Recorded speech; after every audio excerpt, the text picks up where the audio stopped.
भद्रक स्वयं शासित महाविद्यालय खेल पड़िया जिला स्तरीय स्वाधीनता दिवस पालित। भद्रक स्वयं शासित महाविद्यालय खेल पड़िया आज जिला स्तरीय 79तम स्वाधीनता दिवस पालन करा यही दिवस पालन अवसर में मुख्य अतिथि भाव माननीय मंत्री गृह और नगर उन्नयन और साधारण उद्योग मंत्री कृष्णचंद्र महापात्र योगदान करी पताका उत्तोलन करने सह सरकारी तथा बेसरकारी अनुष्ठान मान द्वारा आयोजित पैरेड और सांस्कृतिक कार्यक्रम में अभिवादन ग्रहण करने पुरस्कार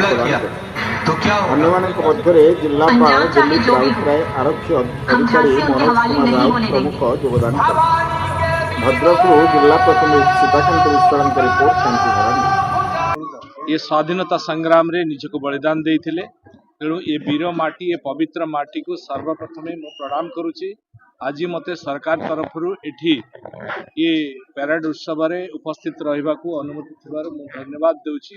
एवं निश्चित भाव रे ये वीर माटी ये पवित्र माटी सदा सर्वदा ओडिशा प्रदेश रे अग्रणी भूमिका ग्रहण करी आसी आज मध्य ग्रहण करुची। एठी बहु वीर व्यक्तित्व आगामी गत दिन रे करथिले एवं आगामी दिन रे मध्य बहु सुनाम अर्जन निश्चित भाव में करिवे। ये वीर भूमि ये पवित्र भूमि ये भद्रक जिला आगामी विकसित ओडिशा एवं विकसित भारत रे ये अग्रणी भूमिका निश्चिंत लिभेइब एवं आज